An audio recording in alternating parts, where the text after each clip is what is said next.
Está no ar o CBN Festas e Eventos nessa manhã de sábado. Eu trazendo uma entrevistada super especial, a antropóloga Viviane Luiza. Ela mora nos Estados Unidos e eu já tive o prazer de entrevistá-la recentemente aqui em Campo Grande. Vocês vão ver essa primeira parte da entrevista e depois, como ela está aqui no estúdio, ela já voltou da aldeia, porque na primeira parte ela não tinha ido para as aldeias ainda, e ela volta agora para a gente complementar essa entrevista e saber todo o trabalho que ela está fazendo. Então seja muito bem-vinda aqui na CBN, Viviane, e vamos escutar a sua primeira parte da entrevista? Vamos lá. Bom dia, Zé Marcos, muito obrigada pelo convite, e depois a gente volta então para eu falar e explicar um pouco mais depois dessa volta às aldeias que eu tive. Bacana, é isso aí. Então começa a primeira parte da entrevista agora. Hoje eu estou tendo o prazer de conversar com uma antropóloga. Ela vive no exterior, nos Estados Unidos, mas ela é brasileira e ela se doa muito pela causa indígena.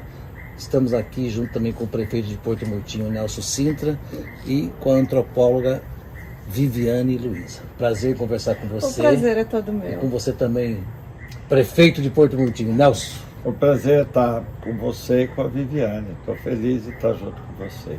Cara, e essa entrevista é muito legal, porque assim, a Viviane tem um trabalho em comum com Porto Murtinho, porque ela cuida da etnia Cajuel. Queria que você me falasse um pouquinho dessa trajetória, né, da sua formação e por que Cajuel e aonde que entra Porto Murtinho com o Nelson, né, nessa história toda. Perfeito, então vamos lá. Para falar um pouco, a gente tem que falar um pouco de história, né? E essa também é a parte da minha graduação. Sou formada em História e mestrado em Desenvolvimento Local, com foco em Antropologia. E fui convidada para o Museu de Viena ser pesquisadora porque tenho muitos objetos, né, da cultura indígena do Brasil, mas na qual mais me chamou a atenção foi então os Cajuel.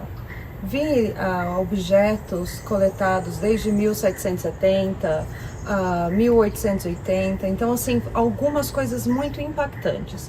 A partir dali eu pensei numa ideia de voltar para o Mato Grosso do Sul, porque até então eu estava entre a Europa, trabalhei em alguns museus de lá, e vir para cá, né, para olhar um pouco mais de perto. Você teve uma passagem no Canadá também, né? Isso foi depois, porque assim, eu vim para cá com essa ideia, fui convidada para fazer o PhD em Antropologia no Canadá, né, na Universidade de Manitoba, e com isso o que acontece? Eu vim até aqui e olhei a questão da comunidade Cajuel, fui até lá, né, bati na porta, pedi licença para a liderança e eu disse a eles o quanto era a minha vontade de trabalhar em conjunto. E não é uma pesquisa que nós vamos lá, pesquisamos, publicamos na academia e não volta, né? Eu gostaria, porque o primeiro pedido deles foi exatamente isso, que tivesse resultado. E que o resultado fosse primeiro, antes mesmo do que a própria pesquisa. Então, fui até lá, sentei com as mulheres, porque todos os meus projetos eu foco no empoderamento das mulheres. E certamente, né, para empoderar as mulheres, nada melhor então de ser através da cultura e também da independência econômica delas. Você sabe, Viviane, que o Nelson comentou uma coisa comigo, que você foi convidada a estudar as etnias estrangeiras, né, do Canadá, e você não abriu mão de ajudar o seu país. Exatamente, né? E ele achou isso muito importante, eu também. Né, Nelson? Perfeitamente. Eu acho importante ela até estar falando sobre essa decisão dela de lá no Canadá ser convidada para estudar a etnia canadense. Ela falou não. Você. Exatamente.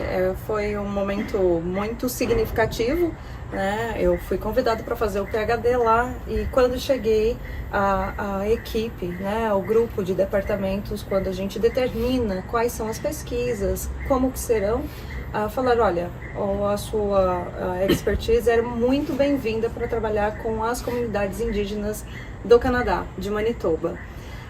Foi muito difícil dizer não, né? Porque claro, é mais a cultura, é mais conhecimento que eu aprenderia, mas olhando para o nosso estado e como eu sou daqui, da terra, eu não conseguia trabalhar em outras comunidades indígenas a não ser voltar para cá.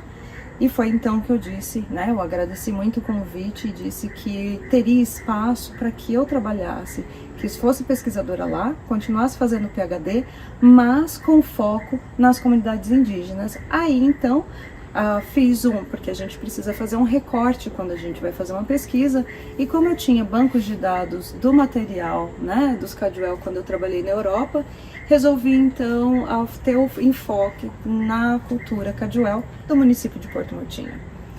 E aí você vem para o Mato Grosso do Sul, vem com um projeto onde você encontra o governador Reinaldo e o Riedel e apresenta para eles, até o Nelson, né, em off antes da nossa entrevista, como é que isso aconteceu? Como é que você conseguiu convencê-los, né, de um projeto que é piloto e que já foi aprovado, como você falou, e vai ser estendido para outras etnias? Eu acho que também passa pela persistência, né? Porque assim, não é apenas chegar e falar, olha, tem esse projeto, mas de mostrar realmente, primeiro, o meu conhecimento, né? A minha experiência com as comunidades indígenas, que começa desde 2004. E apresentei primeiro para o secretário Eduardo Riedel. Mostrei para ele a importância do empoderamento das mulheres, da sustentabilidade econômica através da cultura, através da arte indígena. Nós somos riquíssimos. Fazendo agora uma comparação entre a Universidade do Canadá e também as universidades dos Estados Unidos, onde eles ressaltam muito a cultura indígena de cada país, eu vi o quanto nós ainda temos muita arte para mostrar. Né? Então, assim, disse ao secretário Riedel na primeira reunião que o nosso estado é muito rico em cultura, só que nós precisamos, então, ter esse sentimento de pertença da cultura indígena, de ter o orgulho do nosso estado ser Sim. composto pelas comunidades indígenas. Nós somos o que somos nessa terra do Mato Grosso do Sul também por conta dessa formação, dessa junção. Riedel ficou muito interessado, principalmente quando essa questão da sustentabilidade econômica através da cultura. Apresentou então ao governador, né, Reinaldo Azambuja, e ele, com a sensibilidade, aprovou esse projeto piloto. Trabalhamos por 2 anos e foi estendido por mais um. E agora, né, dezembro, no dia 20, nós fomos, né, a equipe do governador Reinaldo Azambuja, secretário Eduardo Riedel, prefeito, né, de Porto Murtinho, o Nelson Sintra, fomos lá. O Turini, que é o reitor da UFMS, fomos lá então lançar essa obra, que é um centro cultural, né, para os Caduel, e estender, porque agora nós estamos na segunda fase do projeto. E essa extensão agora não fica apenas também nas terras Caduel, para a comunidade Caduel. Vamos estender para as mulheres oleiras, ou seja, Terena e Quiniquinal.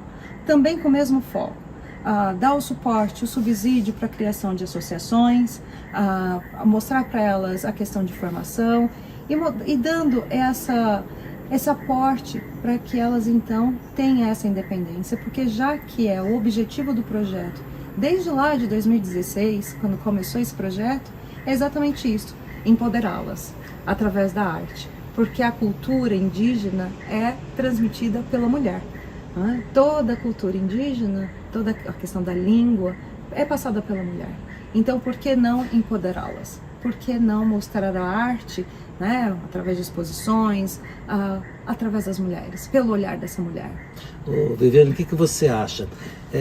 Eu acho que nós estamos num time bom pelo trabalho que você está fazendo, porque Mato Grosso do Sul, ele vem buscando e reafirmando a sua identidade. Ele não tem ainda uma identidade consolidada, porque até pouco tempo era Mato Grosso. Sim. E a gente fica brigando do sul. Né? Mas a cada vez mais eu vejo que nós estamos valorizando a nossa capivara, que nós estamos valorizando, né, os animais, né, do nosso entorno, do nosso quintal, a cultura, a música. Então, essa busca da identidade lá indígena também passa pro lado de cá, né, e vice-versa. Mas aí vem a pergunta, o que o seu trabalho lá com os índios, né, você faz? E com os homens públicos, que nem o prefeito de Porto Murtinho, o que você pode passar para ele para poder facilitar, né, e que as coisas aconteçam melhor dessa busca da identidade? Ótima pergunta. Bem, para mim é fundamental porque eu posso ser o olhar né, do prefeito, dos gestores dentro da comunidade e trazer para eles algumas ideias, algumas formas, porque não pode vir de fora para dentro. Tem que vir as questões trabalhadas, os projetos, tem que vir de dentro para fora.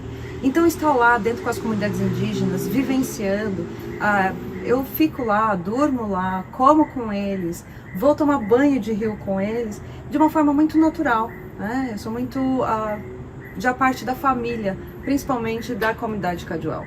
Então, estando lá, observando, entendendo um pouco mais da realidade, é muito mais fácil fazer essa interlocução. E como você trafega bem nos dois mundos, não é isso?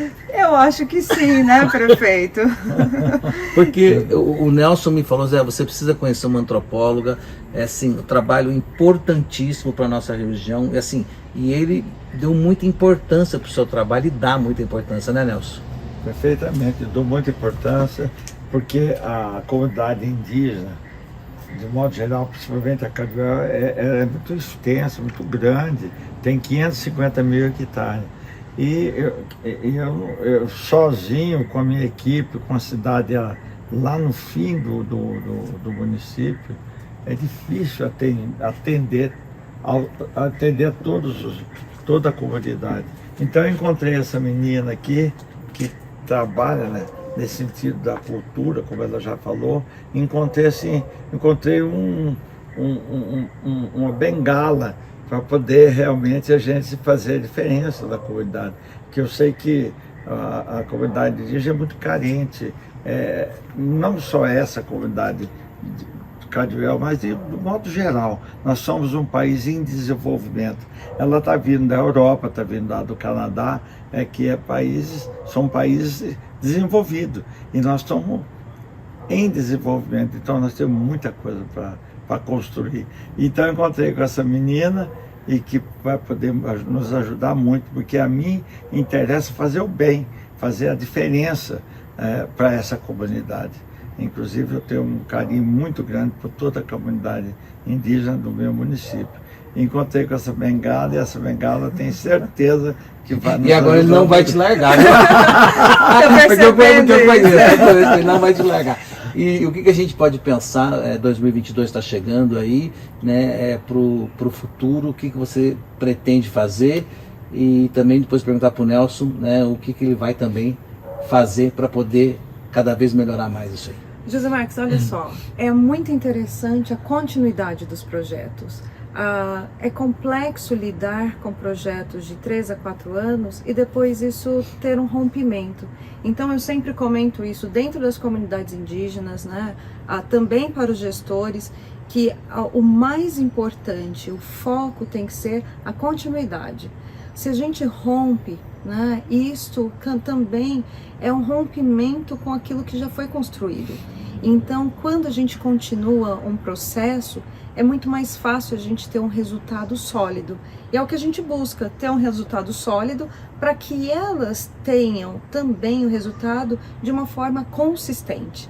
Não é apenas sólido, mas sim consistente.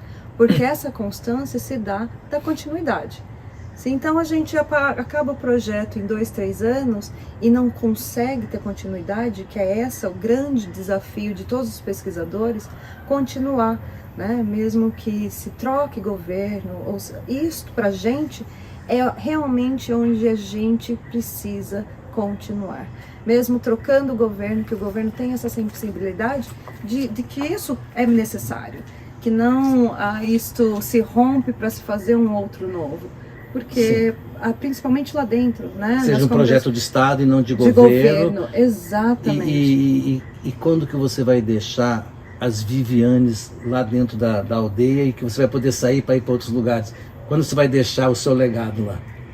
Olha, eu não pretendo deixar meu legado tão cedo, mas eu pretendo deixar o meu legado, deixar as Vivianes, como você mesmo disse, em cada um rosto daquelas gerações que estão crescendo agora nas comunidades indígenas com ânsia, né, dessa transgressão, romper paradigmas, né, romper com o velho e mostrar para a sociedade o quão rica elas são, né? As comunidades indígenas, como você mesmo falou anteriormente, parte da nossa identidade é a comunidade indígena, é a cultura indígena. E não digo só no Mato Grosso do Sul, isso eu digo como o Brasil como um todo. Para você ter uma ideia, o nosso português não é o mesmo português de Portugal, graças às comunidades indígenas e também graças aos descendentes africanos que estavam aqui. Então essa mistura nos permite ser únicos, né?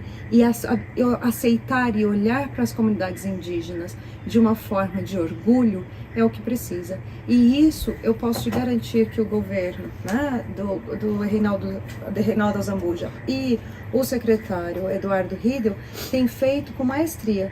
Eles olham com essa sensibilidade, né, de que é a nossa cultura e não dividir. Eles unem. O que ela falou em continuidade é o que eu sinto, porque eu fui prefeito 2 mandatos e deixei as coisas rodando, andando dentro da comunidade e não deram continuidade. Isso se rompeu, tanto que eu voltei agora, depois de 9 anos que eu voltei, tudo aquilo que eu deixei está igual, somente que está destruído, está mal cuidado, então falta de continuidade. Então isso que me fez assim chegar perto da Viviane, porque ela fala em continuidade. E eu realmente gostaria muito, eu com 8 anos de prefeito, eu deixei muita coisa em andamento e realmente não houve continuidade. Eu acho que isso não é só no meu município, é no Brasil todo. No geral, no Brasil todo. É É o todo que as pessoas sempre acham que não, porque o outro fez, eu não vou dar continuidade no que ele está deixando. Então, realmente isso é muito ruim. Dá um prejuízo muito grande para a comunidade. Não é, Viviane? Ô, Nelson, para a gente caminhar para nosso término aqui da nossa entrevista, queria que, agora eu já vou comprometer ele, tá devendo, você empenhar, você já empenhou várias vezes, né? O seu apoio ao trabalho tão bem feito da Viviane. Então, eu já conversei com a Viviane, me apaixonei pelo trabalho dela, ela é uma pessoa diferenciada e é o que nós precisamos, Porto Buriti precisa. A aldeia Alves de Barro está a 300 quilômetros da sede do município. E a gente tem que cuidar desse pessoal, desse povo, desses brasileiros que defenderam o nosso Brasil. Eles que defenderam o nosso Brasil. Nós temos que cuidar. Eu tenho um relacionamento muito bom com eles, mas devido à distância, é muito difícil. Estou contando com a Viviane, que gosta e está dentro. Estou muito feliz porque nós dois juntos nós vamos fazer a grande diferença para dar um ar diferenciado na comunidade Carjuel. Tenho certeza disso. E eu agradeço porque para mim é um momento único, né? Essas tentativas desse projeto, dessas ideias, não surgem agora, surgem lá no passado. Né? Mas agora eu consigo entender o olhar e o cuidado que cada um dos gestores estão tendo para isso. Junto com a UFMS, por exemplo, nós temos uma equipe e que elas têm o cuidado de olhar para cada, não é só etnia, mas para cada aldeia. Porque cada aldeia, mesmo que tenha o mesmo povo, a mesma etnia, tem as suas singularidades. Sim. Então, isto que faz a diferença, eu tenho certeza que é essa que é a diferença dos nossos trabalhos dentro das comunidades indígenas. Até porque trabalhamos com eles, não para eles. Maravilha. Vou agradecer ao prefeito Nelson Sintra, né, por ter apresentado a Viviane e a Viviane por essa entrevista. E vou terminar essa entrevista aqui com uma reflexão. A Viviane é brasileira, mora fora do Brasil, está nos Estados Unidos hoje, é antropóloga, e ela se doa para o país dela e faz o país dela ser melhor com as ações dela. E eu queria fazer um convite para você que mora aqui no Brasil, que está perto de tantas coisas, né? Não precisa ir muito longe não, cuida do seu quintal, muda alguma coisinha que a gente já começa a melhorar, não é isso? E fazemos o mundo melhor. Não tenho dúvida disso. Né? Maravilha. A gente volta numa próxima entrevista. Até lá. É isso aí, eu vou para o repórter CBN e daqui a pouquinho estamos de volta. E voltando aqui no nosso intervalo, converso com a antropóloga Viviane Luiza, ela que está desenvolvendo um trabalho super importante aqui no Brasil e traz para nós muitas novidades do que ela está fazendo com as etnias Carjuel e Terena também. É isso, Zé.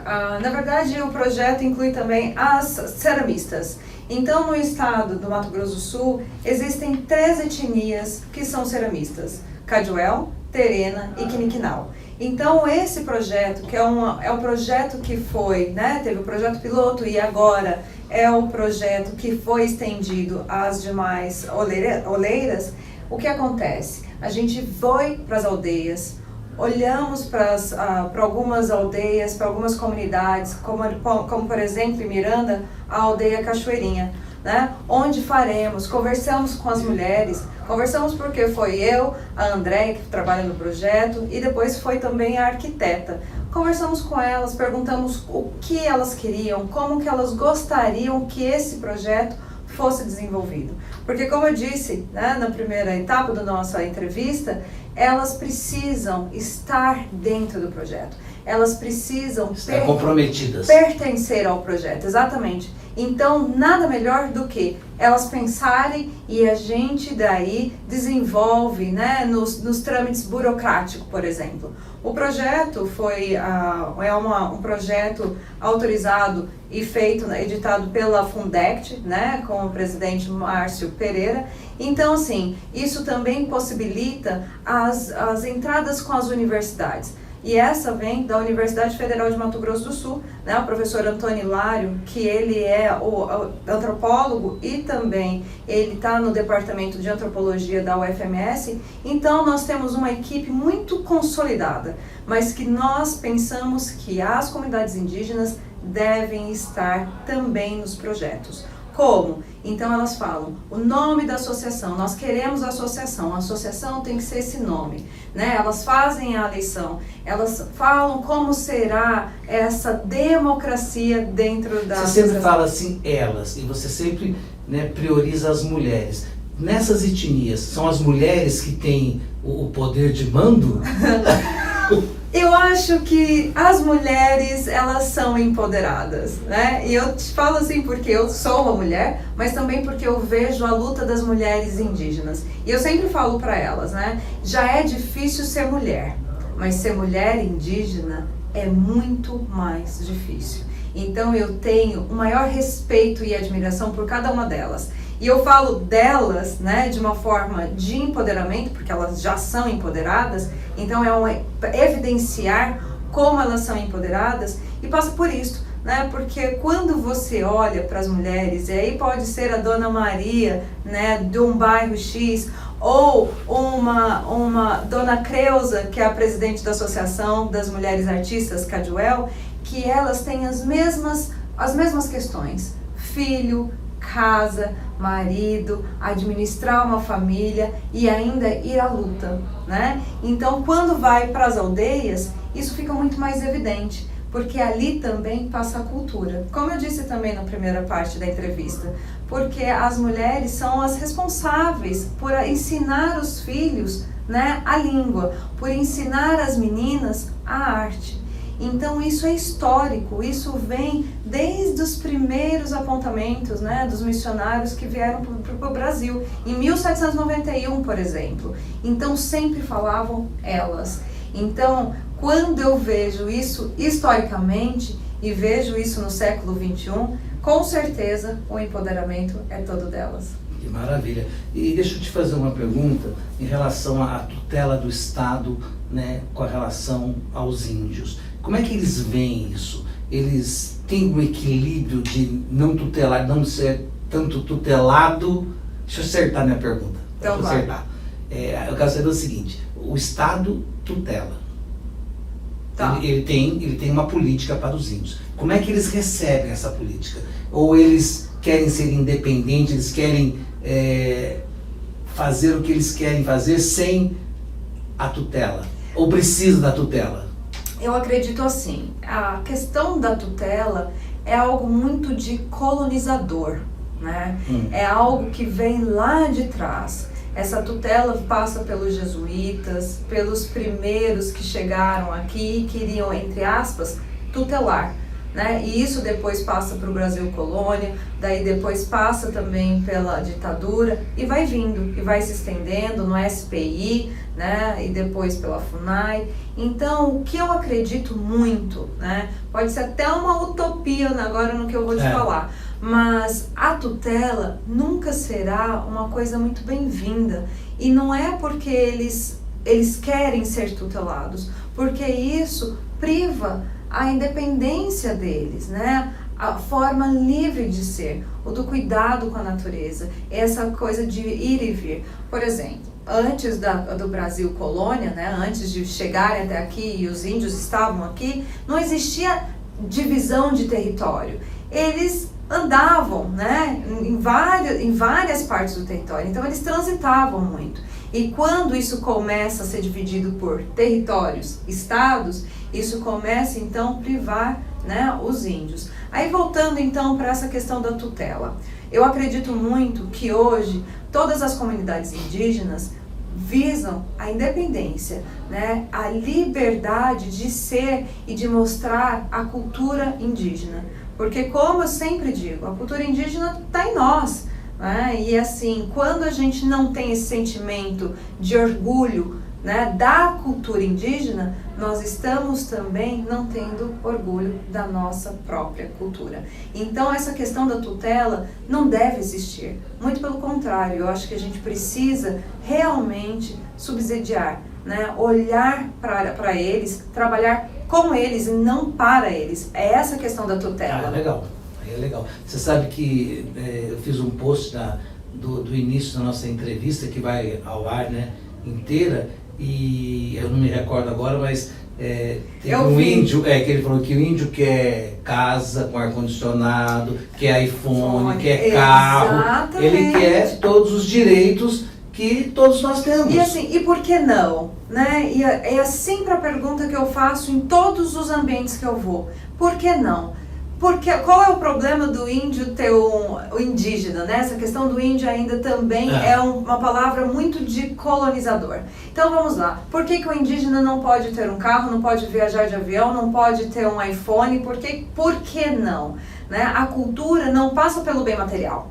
A cultura, ela transmita, né? Ela vai transcendendo, porque a cultura não é algo rígido. E por que para a população indígena teria que ser algo rígido? Não, se você tiver, né, acesso à informação, você não é mais índio. Não, se você um indígena, se você tiver roupa, relógio, carro, você já não tem mais a sua cultura. A cultura não passa pelos bens, né, do capitalismo, passa através da tradição. Ou ele teria que andar de cocar o resto da vida. Exatamente, porque assim não passa por aí. Então a gente precisa começar a entender os anseios das comunidades indígenas, né? O que eles estão dizendo, o que eles estão gritando. E você estando em campo, você estando junto com eles, quais são os maiores anseios? Fora isso que nós já falamos. Olha, o que eu muito sinto, a questão de formação, porque eles querem ser formados, né? A independência econômica, né? Quem não quer? Como você pode sobreviver num século XXI sem ter a independência econômica? Eles sempre falam, eu não gostaria de que alguém determinasse o que eu como através de uma cesta básica. Isso é tutela. Isso é tutela. Mas hoje, se eles não receberem a cesta básica, eles não têm a independência. A maioria deles não tem essa independência econômica para falar assim, a gente não precisa mais, né, dessa cesta econômica. Nós produzimos por nós mesmos. Nós fazemos por nós mesmos. Então eu acho que começa aí o olhar. A gente realmente precisa ouvir esses anseios e começar a fazer o caminho de volta, né? Não é virar as costas e falar, pronto, hoje você não tem mais a cesta básica e vamos trabalhar juntos. Porque isso também não funciona. Sim. Eles precisam ter todo esse equilíbrio e também um suporte. Né? E para ter esse suporte a gente tem que estar ouvindo, a gente precisa estar dentro, a gente precisa entender. E cada um é muito único, né? Não é assim a gente generalizar. Os povos indígenas não funciona dessa forma. A gente tem que ver a etnia, a gente tem que ver a cultura, a tradição, né? Como passa, como que a gente pode entender. E a gente só entende através do entendimento, da educação, da cultura, de estar lá, de ouvir. Né? Não passa pelo processo de achar que a gente já sabe. Tem que vivenciar. Tem que vivenciar. tem que olhar para ele e ficar junto. E né? você estando em campo e você atuando, né? Quais os avanços que vocês já tiveram? Olha, eu observo um dos avanços que eu acho incrível, formidável, é a questão das mulheres. Por exemplo, na Alves de Barros, quando o governador foi até lá, né, o Turini, o reitor da Universidade Federal, Márcio Pereira, os prefeitos, né, de Porto Murtinho, Bodoquena, Bonito, isso ficou muito claro, quanto as mulheres estavam empoderadas, porque eles estavam lá, esses grandes gestores do nosso estado, estavam lá por elas, porque foi lá, porque aquele projeto passou por uma associação das mulheres. Então, sentir que hoje elas entendem o quanto são empoderadas é um grande avanço. Sentir que elas podem ir além é uma coisa assim que vai além, né? Que a gente está rompendo um paradigma, uma barreira que antes não existia, porque sempre passava mais pelos homens. Né? Já existia uma associação dos homens na Terra Caduel, mas a associação das mulheres não era constituída, era um sonho que precisava passar pela... E como é que os homens indígenas veem isso? Eles aceitam, né? As lideranças fazem toda a diferença. Quando as lideranças apoiam um projeto como esse, que passa pelas mulheres, então os olhares... É claro que tem alguns homens em qualquer sociedade que fica com o pé atrás e fala, não, né? A minha mulher não. Mas a maioria, eles aceitam e falam assim, a minha mulher tem que fazer isso também. A minha mulher precisa estar nessa associação. E isso é muito bacana, porque também passa daí pelas crianças. Porque as crianças começam a ver essa associação e quer exatamente isso. Precisa passar de geração para geração para falar assim, foi consolidado um projeto e essa associação está dando certo. Que bacana. E agora, em que momento que nós estamos, quais são os seus planos e projetos? Então vamos lá, retorno, né, para os Estados Unidos, também porque eu sou professora de antropologia na universidade em Utah, mas eu volto em junho para cá para avançar no projeto. E enquanto isso, o que vai acontecer? Como eu fui nas aldeias, né, como nós estávamos falando, junto com a arquiteta, nós fomos olhar e avaliar junto com as comunidades indígenas onde iremos revitalizar os espaços. A sede das mulheres, porque as mulheres precisam de espaço delas.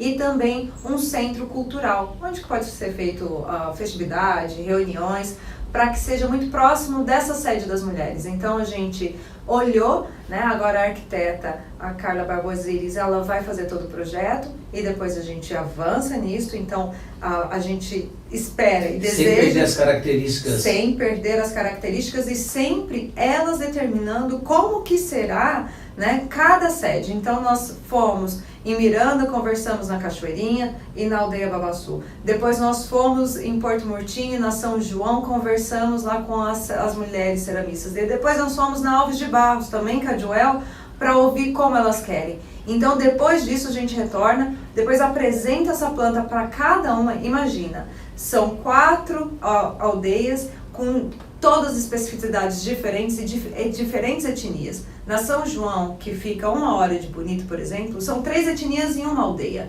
Lá tem Terena, Quiniquinau e Caduel. Convivem bem? Convivem bem. Existem, claro, como qualquer sociedade, né, os seus conflitos, As suas diferenças, mas elas conseguem lidar bem com isso. Então, o avanço que a gente vai ter nesse primeiro semestre é entregar a sede, né, das associações. Que bacana, hein? Então, a partir de junho você está de volta aqui. A partir de junho eu estou na nova temporada. Eu sempre falo que é uma temporada, né? É a primeira, segunda e assim vai. Então eu terei a nossa próxima temporada de junho a setembro. Legal. E a gente vai acompanhar para ver todo esse desenvolvimento e fazer um dia em campo lá também, né? Você será muito bem-vindo. Tá, isso será muito legal. Eu já te convido e eu tenho certeza, né, em nome das comunidades indígenas, isso seria algo muito bacana para você ver e transmitir. Exato, e transmitir para a sociedade civil, né, o quão rico é a nossa diversidade cultural. Doutora Viviane, quer deixar algum pedido, se é que precisa, né, para quem está ouvindo a gente, para poder, quem quiser apoiar essa causa, quem quiser de alguma forma ajudar, fica à vontade. Muito obrigada. Eu acho que a primeira iniciativa da sociedade civil é o respeito das comunidades indígenas. E olhar com sentimento de pertença, porque nós fazemos parte das comunidades indígenas. Então, se a gente começar a ter o respeito, romper esse olhar, né, do preconceito e abraçar a causa, já é um avanço, José Marcos, muito, muito grandioso. Mas se também quiserem participar de projetos assim, eu convido, né, para a gente conversar, fazer um diálogo. Eu sou muito acessível, né? As pessoas que me conhecem de perto sabem que isso é muito fácil de a gente conversar, porque eu acredito muito no agregar, no diálogo, né? Mas assim, o meu primeiro convite fica para a sociedade civil olhar de uma forma diferente e olhar que aquela comunidade indígena, aquela cultura indígena também faz parte da sua vida. Bacana. Vou agradecer a sua entrevista. Muito obrigada. Um bom retorno nos Estados Unidos. Muito obrigada e até a próxima. Isso aí, vamos ficar te aguardando aqui. Vou ficando por aqui e volto no próximo CBN. Até lá.